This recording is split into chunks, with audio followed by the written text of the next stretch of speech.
ತಪ್ಪು. ಎಲ್ಲಾನು ತಗೊಂಡೋಗಿ ಜಾಸ್ತಿ ರೇಟ್ಗಳು ಮಾಡಿಕೊಂಡು ಅದನ್ನ ಮಾಡಿ ಇದನ್ನ ಮಾಡ್ತೀನಿ ಅಂತ ಹೇಳ್ಬಿಟ್ಟು ಇವರೇ ಎಲ್ಲ ಹಂಚ್ಕೊಂಡ್ಬಿಟ್ರೆ ಬೇರೆ ಏನಾಗ್ಬೇಕು ಬಡವರು.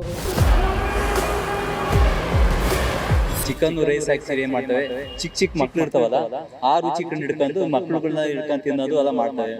ಈಗ ಒಂದು ಚಿಕ್ಕ ಮಕ್ಳು ಇರ್ತಾವಲ್ಲ ಅವಕ್ಕೆ ತೊಂದರೆ ಆಗುತ್ತೆ. ಸರ್, ಸಿದ್ದರಾಮಯ್ಯ ಗೌರ್ಮೆಂಟ್ ನಮ್ಮ ಅಂಗವಿಕಲರಿಗೆ ಏನು ಮಾಡಿಲ್ಲ ಸರ್. ಅಂಗವಿಕಲರನ್ನೆಲ್ಲ ಕಡೆಗಣಿಸಿದ್ದಾರೆ. ಆಮೇಲೆ ನೀವು ಅದಕ್ಕೆ ಒಂದೇ ಸಲ ನಾನ್ ವೆಜ್ ಊಟ ಕಟ್ ಮಾಡಿಬಿಟ್ರೆ ಯಾರನ್ನ ನೋಡಿದ ತಕ್ಷಣ ಅದು ಅನ್ಕೊಳ್ಳೋದೇ ಇದು ನಾನ್ ವೆಜ್ ತರನೇ ಕಾಣ್ತಿದೆಯಲ್ಲ, ಇದನ್ನ ಯಾಕೆ ನಾನು ತಿನ್ಬಾರ್ದು ಅಂತ ಅನ್ಸ್ಬಿಟ್ಟು ನಮ್ಮಂತವ್ರ ಮೇಲೆ ಇದು ಮಾಡುತ್ತೆ. ಅವ್ರು ಮಾಡ್ಬಿಟ್ಟೇನೋ ಅವ್ರ ಸರ್ಕಾರದಿಂದ ಹೊರಟೋಗ್ಬಿಡ್ತಾರೆ, ನಮ್ಮಂತವ್ರಿಗೆ ಇದಾಗೋದು. ಇದು ಸ್ವಲ್ಪ ಬಡವರೆಲ್ಲ ಪಾಪ ರೋಡಲ್ಲೆಲ್ಲ ಹೂವು ಮಾರೋವ್ರಿಗೂ GST ಹಾಕ್ತಾರೆ, ತರಕಾರಿ ಮಾರೋವ್ರಿಗೂ GST ಹಾಕ್ತಾರೆ. ಎಲ್ಲರೂ ನಮಸ್ಕಾರ, ನೀವು ನೋಡ್ತಾ ಇದ್ದೀರಾ ಇನ್ಸೈಡ್ ರಶ್ ನ್ಯೂಸ್. ನಾನು ಗಿರೀಶ್ ವಸಿಷ್ಠ. ವೀಕ್ಷಕರೇ, ಕರ್ನಾಟಕ ರಾಜ್ಯ ಸರ್ಕಾರ ಆಗಾಗ ತನ್ನ ಯೋಜನೆಗಳಿಂದ ಕರ್ನಾಟಕ ರಾಜ್ಯದಲ್ಲಿ ಅಷ್ಟೇ ಅಲ್ಲದೆ ಬೇರೆ ರಾಜ್ಯಗಳಲ್ಲಿ ಚರ್ಚೆಗೆ ಗ್ರಾಸವಾಗ್ತಾ ಇರುತ್ತೆ. ಅದಕ್ಕೆ ಕಾರಣಗಳು ಯಾವುದು ಅಂತ ನಿಮಗೂ ಗೊತ್ತಿದೆ. ಅದು ಮೊದಲನೇದಾಗಿ ಗ್ಯಾರಂಟಿ ಯೋಜನೆಗಳು ಒಂದಾದರೆ, ಎರಡನೇದಾಗಿ ಬೀದಿ ನಾಯಿಗಳಿಗೆ ಚಿಕನ್ ಮತ್ತು ರೈಸ್ನ ಒಂದು ಭಾಗ್ಯವನ್ನು ಕಲ್ಪಿಸಿದೆ. ಇದು ವ್ಯಾಪಕವಾದ ಚರ್ಚೆಗೆ ಗ್ರಾಸವಾಗಿದೆ. ಮತ್ತು ಮೂರನೇದಾಗಿ GBA ಅಂದರೆ ಗ್ರೇಟರ್ ಬ್ಯಾಂಗ್ಳೂರ್ ಅಥಾರಿಟಿ ಅನ್ನೋ ಒಂದು ಕೌನ್ಸಿಲ್ ಇದೆ. ಅದರ ಒಂದು ನಿಮಿತ್ತ ಬೆಂಗಳೂರನ್ನು 5 ವಿಭಾಗಗಳಾಗಿ ವಿಂಗಡಣೆಯನ್ನು ಮಾಡಬೇಕು ಅನ್ನೋ ಒಂದು ಪ್ಲಾನ್ ಕೂಡ ಇದೆ. ಸೊ ಇದ್ರ ಬಗ್ಗೆ ನಮ್ಮ ಸಾರ್ವಜನಿಕರು ಏನು ಹೇಳ್ತಾರೆ, ಅವರ ಅಭಿಪ್ರಾಯಗಳೇನು, ಎಲ್ಲವನ್ನ ತಿಳ್ಕೊಳ್ಳೋಣ ಬನ್ನಿ. ಸರ್ ನಮಸ್ತೆ, ನಿಮ್ಮ ಹೆಸರು? ನಾಗರಾಜ್. ಸರ್, ಈಗ ಬೆಂಗಳೂರು ಗೌರ್ಮೆಂಟ್ ಏನಿದೆ ಕರ್ನಾಟಕದ್ದು, ಅದು GB ಅಂತ ಮಾಡ್ತಾ ಇದೆ. ಒಂದು ಮುನ್ಸಿಪಾಲಿಟಿ ಏನಿದೆ ಮಹಾನಗರ ಪಾಲಿಕೆ BBMP ತೆಗೆದ್ಬಿಟ್ಟು 5 ಮಾಡ್ತಾ ಇದೆ ಇಂಡಿವಿಜುವಲ್ಗೆ. ಅದ್ರ ಬಗ್ಗೆ ಏನು ಹೇಳ್ತೀರಾ? ಅದು ತಪ್ಪು. ಎಲ್ಲಾನು ತಗೊಂಡೋಗಿ ಜಾಸ್ತಿ ರೇಟ್ಗಳು ಮಾಡಿಕೊಂಡು ಅದನ್ನ ಮಾಡಿ ಇದನ್ನ ಮಾಡ್ತೀನಿ ಅಂತ ಹೇಳ್ಬಿಟ್ಟು ಇವರೇ ಎಲ್ಲ ಹಂಚ್ಕೊಂಡ್ಬಿಟ್ರೆ ಬೇರೆಯವರೆಲ್ಲ ಏನಾಗ್ಬೇಕು ಬಡವರು? ಯೋಚನೆ ಮಾಡಿ ಅಲ್ವಾ? ಅದರಿಂದ ಇವ್ರು ಮಾಡ್ತಾ ಇರೋದು ಸರಿಗಿಲ್ಲ. ಯಾವುದನ್ನು ಯೋಚನೆ ಮಾಡಬೇಕು. ಇವರು ಅಧಿಕಾರದಲ್ಲಿ ಇದ್ದೀವ್ರಿ ಅಂದ್ಬಿಟ್ಟು ಏನೇನೋ ಮಾಡ್ತಾರೆ ಸರ್, ಇದೆಲ್ಲ ತಪ್ಪು. ಸರ್, ಈ ಗೌರ್ಮೆಂಟ್ಗೆ ನಾವು ಹೋಲಿಕೆ ಮಾಡಿದ್ರೆ ಪ್ರೀವಿಯಸ್ ಗೌರ್ಮೆಂಟ್ ಯಾವ್ದಾದ್ರು ಇದಕ್ಕಿಂತ ಉತ್ತಮ ಅಂತ ಏನಾದ್ರು ನಿಮ್ಗೆ ಅನ್ಸಿದ್ಯಾ? ಅಲ್ಲ, ಗೌರ್ಮೆಂಟ್ ಯಾವುದೇ ಬರಲಿ ಮಾಡೋದು ಒಂದೇ ಕೆಲಸ ತಾನೆ. ಆದರೆ ಮಾಡಬೇಕಾಗಿರೋ ಕೆಲಸ ಯಾರೂ ಸರಿ ಮಾಡ್ತಾ ಇಲ್ಲ ಅಷ್ಟೇ. ಓಕೆ, ಸದ್ಯಕ್ಕಾಗಿರೋ ಬೆಲೆ ಏರಿಕೆ ಬಗ್ಗೆ ಏನು ಹೇಳ್ತೀರಾ? ಬೆಲೆ ಸಿಕ್ಕಾಪಟ್ಟೆ ಎಲ್ಲ ಕಡೆನೂ ಏರಿ ಆಗೈತೆ. ಬಡವ್ರು ಬದುಕೋದು ಭಾರಿ ಕಷ್ಟ. ಏನು ಗೊತ್ತಾ, ಎಲ್ಲನೂ ರೇಟ್ ಜಾಸ್ತಿ. ಯಾವ್ದು ಕಮ್ಮಿ ಐತೆ ಹೇಳಿ? ಎಲ್ಲ ಇವ್ರು ರೇಟ್ಗಳು ಮಾಡ್ಕೊಂಡು ಕುತ್ಕೊಂಡ್ಬಿಟ್ರೆ ಬಡವ್ರು ಹೆಂಗೆ ಬದುಕ್ತಾರೆ? ಇವ್ರು ದುಡ್ಡು ಐತೆ, ಹಣ ಐತೆ, ಕಾಸು ಐತೆ, ಅಧಿಕಾರದಲ್ಲವರು ಏನು ಬೇಕೋ ಮಾಡ್ತಾರೆ. ಬಡವರು ಸರ್, ಇದ್ರ ಮಧ್ಯದಲ್ಲಿ ಬೀದಿ ನಾಯಿಗಳಿಗೆ ಚಿಕನ್ ಮತ್ತೆ ರೈಸ್ ಹಾಕಬೇಕು ಅಂತ ಹೇಳಿ ಒಂದು ಟೆಂಡರ್ ಕೊಟ್ಟಿದ್ದಾರೆ. ಸೊ ಅದ್ರ ಬಗ್ಗೆ ಹೇಳೋದಾದ್ರೆ, ಬೀದಿ ನಾಯಿಗೆ ಚಿಕನ್ನು ಟೆಂಡರ್ ಹಾಕಬೇಕು ಅಂದರೆ ನೋಡಬೇಕು, ಯೋಚನೆ ಮಾಡಬೇಕು, ಯಾವುದು ಒಳ್ಳೇದು ಯಾವುದು ಕೆಟ್ಟದ್ದು ಯೋಚನೆ ಮಾಡಿ ಹಾಕ್ಬೇಕು. ಸುಮ್ಮನೆ ಎಲ್ಲ ತೊಗೊಂಬಂತ ಹಾಕಿದ್ರೆ ಅವಕ್ಕೂ ಕಾಯಿಲೆಗಳು ಬರ್ತವೆ, ನಾಳೆ ದಿನ ತೊಂದರೆಗಳಾಗುತ್ತೆ. ಎಲ್ಲ ಜನಗಳು ತೊಂದರೆ ಆಗೋ ಕೆಲಸನೇ ಇವೆಲ್ಲ ಮಾಡ್ತಾ ಇರೋದು. ಮತ್ತೆ ಫೈನಲ್ ಆಗಿ ಅಂಗಡಿ QR ಕೋಡ್ಗಳಲ್ಲಿ GST ಕಟ್ ಮಾಡಬೇಕು ಅಂತ ಹೊರಡಿಸ್ಕೊಟ್ಟಿದ್ರು. ಈಗ ಅದು ಸ್ಟ್ರೈಕ್ ಮಾಡಿ ಮುಖ್ಯಮಂತ್ರಿಗಳು ಏನೋ ಹೇಳಿಕೆ ಕೊಟ್ಟಿದ್ದಾರೆ. ಅದ್ರ ಬಗ್ಗೆ ಹೇಳೋದಾದ್ರೆ, ಅದು ಕಟ್ ಮಾಡ್ಬೇಕು ಸರ್. ಅದು ಮಾಡೋದು ಸರಿಗಿಲ್ಲ. ಅದನ್ನ ನಾನು ಒಪ್ಕೊಂತ ಇಲ್ಲ. ಅದು ಯಾರು ಅದನ್ನೆಲ್ಲ ಎಲ್ಲಿ ಕಟ್ತಾರೆ? ಬಡವ್ರು ಎಲ್ಲಿ ಕಟ್ಟಕ್ಕಾಗ್ತದೆ ಹೇಳಿ? ಬರೋ ಸಂಬಳನೇ ಸಾಲಲ್ಲ. ಅವರು GST ಕಟ್ಟು ಅಂದರೆ ಎಲ್ಲಾಗುತ್ತೆ? ಅದೆಲ್ಲ ತೊಂದರೆ. ಅದಾಗೋ ಕೆಲಸನೇ ಅಲ್ಲ ಬಿಡಿ. ಸರ್, ಒಟ್ಟಾರೆ ಏನು ಹೇಳ್ತೀರಾ ಸರ್ ಫೈನಲ್ ಗೌರ್ಮೆಂಟ್ಗೆ ಏನಿಲ್ಲ ಅಂದರೆ ಗೌರ್ಮೆಂಟ್ನವ್ರು ನ್ಯಾಯ ಯಾವ್ದು ರೀತಿ ಐತೋ ಅದನ್ನು ಮಾಡಿದ್ರೆ ಸರಿ. ಯಾರೇ ಆಗಲಿ, ಯಾವುದೇ ಸರ್ಕಾರ ಬರಲಿ, ಜನಸಾಮಾನ್ಯರಿಗೆ ಯಾವುದು ಹೊರೆ ಆಗಬಾರ್ದು.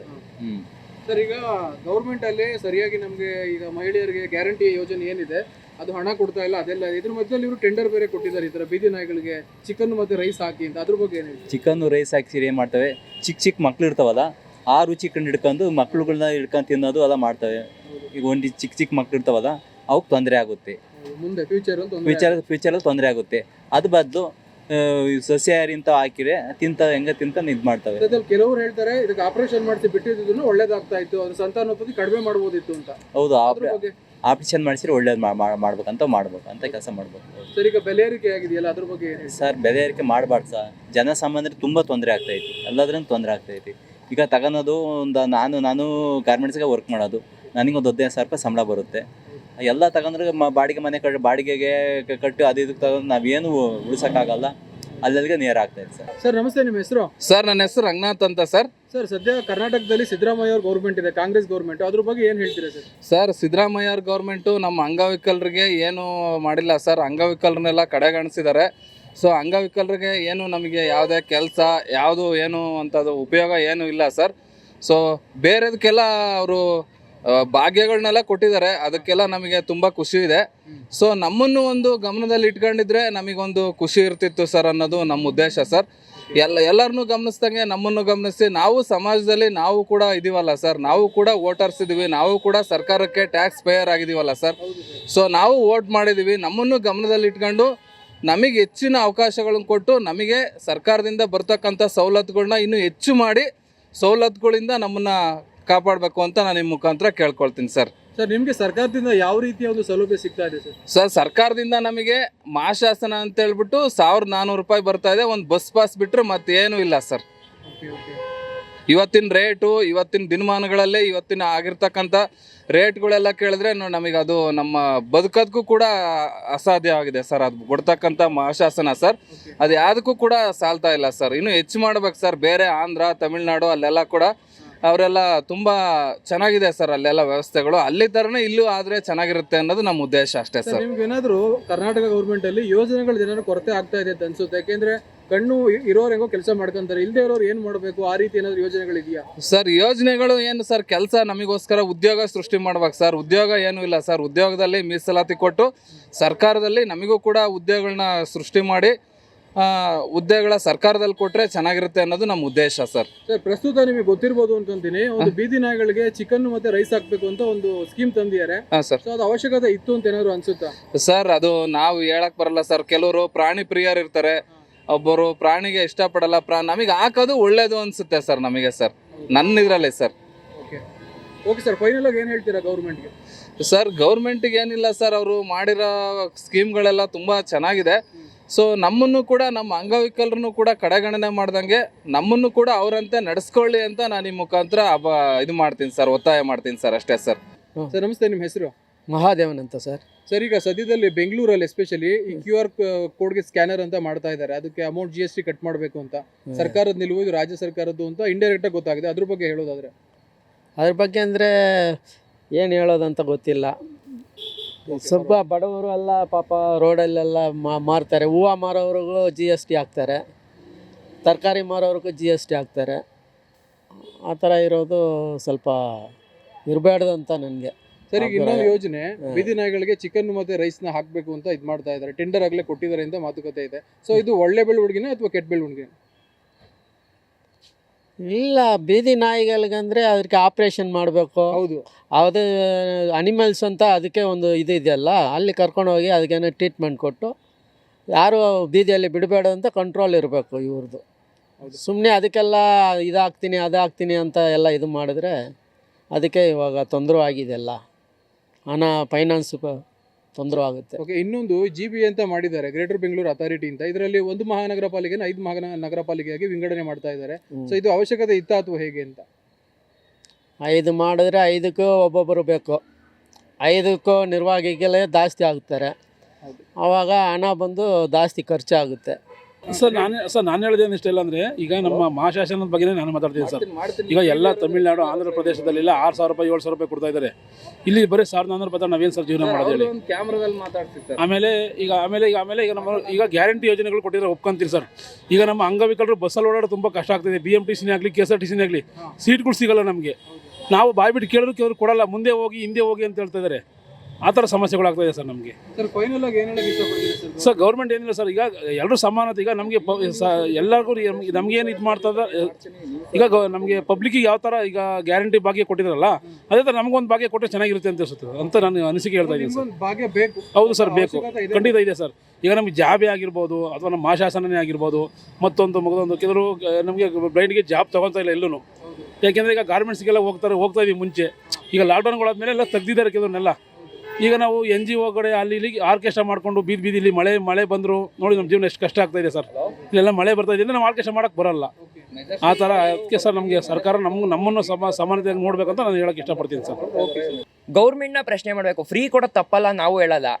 ಫ್ರೀ ಕೊಡಲಿ, ಎಲ್ಲರಿಗೂ ಫ್ರೀ ಕೊಡಲಿ, ಇಲ್ಲ ಯಾರೋ ಒಬ್ರಿಗೆ ಫ್ರೀ ಕೊಡಲಿ, ಅದು ಅವ್ರ ಇಷ್ಟ, ಹೆಂಗೆ ಬೇಕಾದ್ರೂ ಕೊಡಲಿ. ಅವ್ರ ಸರ್ಕಾರ ಅವ್ರದ್ದು ಏನು ಬೇಕಾದ್ರೂ ಮಾಡಲಿ. ಮಾಡ್ತಾರೆ, ನೆಟ್ಟಿಗೂ ಮಾಡಲ್ಲ ಏನೂ.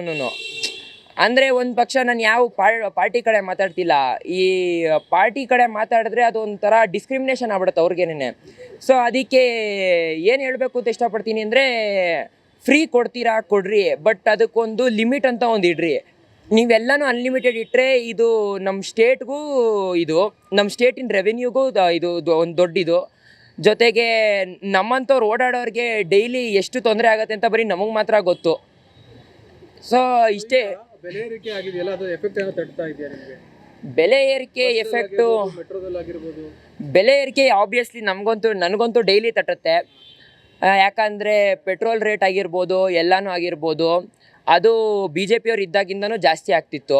ಬಟ್ ಇವ್ರು ಬಂದಿದ್ದ ತಕ್ಷಣ ನಾವು ಹಾಕ್ಸೋಂಥ ಪೆಟ್ರೋಲ್ಗೆ ಡೈರೆಕ್ಟಾಗಿ 101 ರೂಪಾಯಿ 102 ರೂಪಾಯಿ ಮಾಡಿಬಿಟ್ಟವ್ರೆ. ನಾವು ಎಲ್ಲನ ಹೋಗ್ಬೇಕು ಅಂದರೆ ಆಬ್ವಿಯಸ್ಲಿ ಎಲ್ಲರೂ ಫುಲ್ ಟ್ಯಾಂಕ್ ಮಾಡಿಸ್ತಾರಪ್ಪ ಗಾಡಿನ, ಅದು ಎಲ್ಲರಿಗೂ ಗೊತ್ತಿರೋ ವಿಷಯನೇ. ಮಾಡಿಸಿದಾಗ ಆಬ್ವಿಯಸ್ಲಿ ಅದೊಂದು ಮಿಡಲ್ ಕ್ಲಾಸ್ ಪರ್ಸನ್ ಆಗಿರ್ಬೋದು, ಅವನು ಒಂದೇ ಸಲ ಅದು 2000 ರೂಪೀಸ್ 3000 ರೂಪೀಸ್ ಅವ್ನಿಗೆ ಆ ಥರ ಬಿದ್ದಾಗ, ಯಾರಾದರೂ ಒಬ್ಬ ಮಿಡಲ್ ಕ್ಲಾಸ್ ವ್ಯಕ್ತಿ ಅವ್ನು 30,000 ರೂಪೀಸ್ ದುಡಿತವನೆ ಅಂದರೆ ಆಬ್ವಿಯಸ್ಲಿ ಅವ್ನ ರೆವೆನ್ಯೂ ಮೇಲೆ ತುಂಬಾ ಎಫೆಕ್ಟ್ ಆಗುತ್ತದು.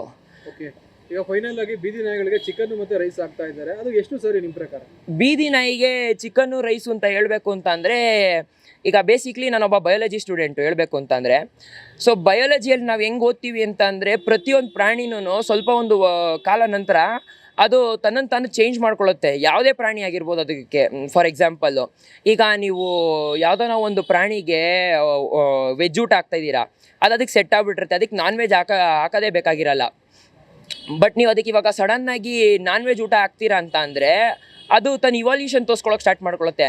ಆಮೇಲೆ ನೀವು ಅದಕ್ಕೆ ಒಂದೇ ಸಲ ನಾನ್ ವೆಜ್ ಊಟ ಕಟ್ ಮಾಡಿಬಿಟ್ರೆ ಯಾರನ್ನ ನೋಡಿದ ತಕ್ಷಣ ಅದು ಅಂದ್ಕೊಳ್ಳೋದೇ ಇದು ನಾನ್ ವೆಜ್ ಥರನೇ ಕಾಣ್ತಿಯಲ್ಲೋ, ಇದನ್ನ ಯಾಕೆ ನಾನು ತಿನ್ನಬಾರ್ದು ಅಂತ ಅನ್ಸ್ಬಿಟ್ಟು ನಮ್ಮಂಥವ್ರ ಮೇಲೆ ಇದು ಮಾಡುತ್ತೆ.